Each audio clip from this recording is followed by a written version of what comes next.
To the surprise of nobody, Jaelyn Brown was waived and their roster set with 11 players for the Indiana Fever. Hello, everybody, and welcome to our channel. I'm Mark. And I'm Rob.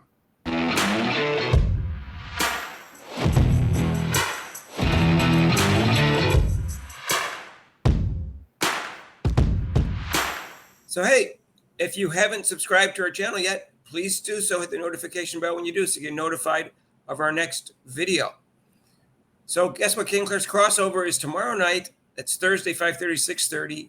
And we won't do it on Monday because it is Memorial Day, but we'll do it the following Monday and every Monday except for major holidays. And Rob will be there Thursday, too, along with our friend Rich Latta.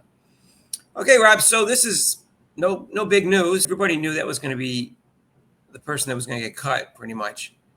And I'm not convinced she's not going to make the team because we've talked about this and I've explained it in several videos. They only have enough money for 11 players because of the Katie Lou Samuelson contract cost them around $110,000 in the buyout. So they ran out of money. But they do have $43,000 left over once they pay Timpson, which will probably get the rookie contract to $69,000. They have $112,000. Since you can prorate a contract, they can pick up another player about a third of the way through the season, or however that works out. But they can pick up anybody, so they may be seeing who gets waived, Rob. Right. That's what I was gonna say. Maybe they're just waiting to see who got waived and might pick up that player for their need. Although I doubt it's going to be a great player, or else they would have made a team. So, right. You know, who knows? Maybe they're going to try to pick up Grace Berger or Celeste Taylor again if they don't make the team. Who knows? Because this organization is not the ones that waived Celeste Taylor. Just to be clear.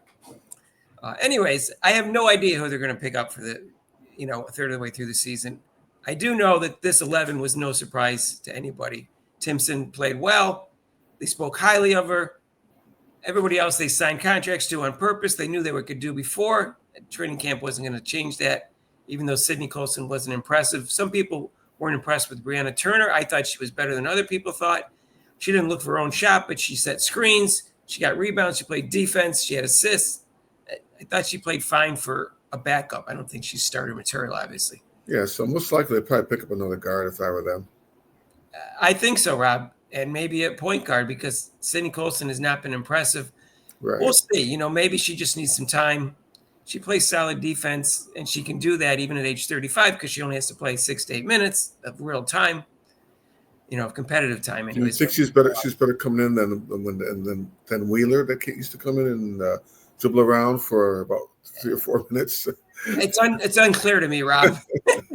It's unclear to me. For better off, Wheeler cost them a lot more money, so they didn't have any choice in that case. But I don't know, Rob. She's used to being a backup, so she's used to playing her role. So let's give her some time. And if not, they will know that, after 10 or 15 games, and they'll probably look for a point guard. But I think Sophie Cunningham can play point guard for 6 to 8 minutes or whatever. So I don't think it's a big concern of mine. Lexi Hall can play small forward or shooting guard.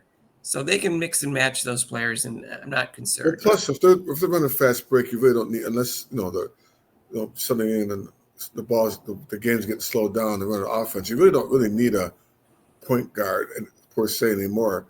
You see the person who could bring the ball up the court, essentially. Yeah, they don't need a fast break for 40 minutes. If they do it for 32, 34 minutes, that's enough. And I think the starting lineup is going to vary depending on how many guards the other team starts. I think if the other team starts a lot of guard, you're going to see Sophie Cunningham start. What's that, Rob? Coach White will be locked.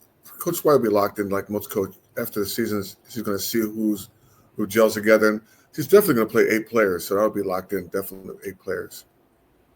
Yeah, and there's 3 injuries to worry about right now.